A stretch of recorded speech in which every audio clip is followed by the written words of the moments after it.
Paksang ito ay rated SPG, striktong patnubay at gabay ng magulang ang kailangan. Sinabi ni Celso sa kanyang sarili na alam niyang hindi niya dapat panghimasukan ang mga plano ni Olga, pero hindi nararapat na nasa loob ng kulungan si Bubbles, kaya't kinakailangan nitong makalaya. Maya-maya pa ay nagkaharap na nga sina Espinas at Olga. Ipinagpilitang makita ni Olga si Tanggol dahil may kutob siya na talagang baka wala doon si Tanggol at alam niya umano ang pamamalakad ni Espinas sa loob, kaya't wag na itong magpaligoy-ligoy pa. Ayon kay Espinas na kung talagang hindi naniniwala si Olga ay ibabalik na nila ang pera nito. Nagbanta naman si Olga na kapag nalaman niyang tinatarantado siya ng mga ito ay sisiguraduhin niyang lahat sila ay matatanggal sa pwesto. Sinabi naman ni Espinas na araw-araw sa kanilang paggising ay mga halang na ang bituka ang kanilang nakakaharap. Kaya't huwag umano siyang tinatakot ni Olga, kung kaya't iginit ni Olga na hindi niya tinatakot si Espinas dahil lahat ng sinasabi niya ay ginagawa niya. Sa kabilang banda, dumating na nga sa bagong bodega at laboratorio sina Don Julio at Ramon kasama si David. Nagulat si David dahil biglaan siyang nagkaroon ng bodyguard na si Bullet. Ayon nga kay Don Julio, ito ang magiging bodyguard ni David. Tinanong ni David kung ano ang kanyang gagawin, kaya naman sinabi ni Don Julio na si David ang maghahanda ng produkto at kasama sa pagdi-deliver sa mga kliyente.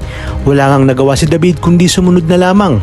Maya-maya pa ay tinawagan nito si Olga at panireklamo dahil wala umano siyang alam sa droga, kung kaya't sinupalpal siya ni Olga at sinabi na inuuna kasi ni David ang kanyang kayabangan.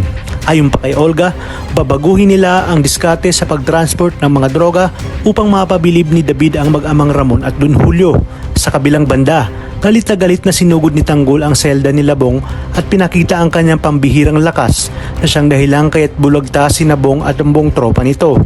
At ang mga dapat nating abangan ngayong Huwebes, napilitan ngang sumama si David sa pag-deliver sa mga kliyente at dahil sa sinabi ni Olga na kailangan itong magpasiklab ay nagmayabang na naman itong si David hanggang sa maabutan sila ng checkpoint.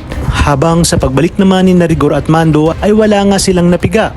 Sinabi ni Rigor kay Suarez na ayaw talagang magsalita ni Roy, ngunit sa pag-alis nila ay sinabi ni Roy sa kanyang sarili na alam niya umano kung sino ang bumaril sa kanila at ito nga ay walang iba kundi si Tanggol. Sa kabilang banda, nalaman na nga ni Espinas ang punot dulo kaya't nagkagulo sa bilibid. Kaya naman si Bong lang at ang grupo nito ang mababartulina. Sinabi ni Enteng kay Tanggol at sa buong tropa na panigurado umano na babalikan sila ni Labong. Matapang namang sinabi ni Tanggol na wala na siyang pakialam at wala na siyang kinatatakutan ngayon. Bago ipinasok si Bong ay sinabi ni Celso na nakahanap na umano ito ng kanyang katapat, kaya't nararapat lang dito na mabulok sa Bartolina.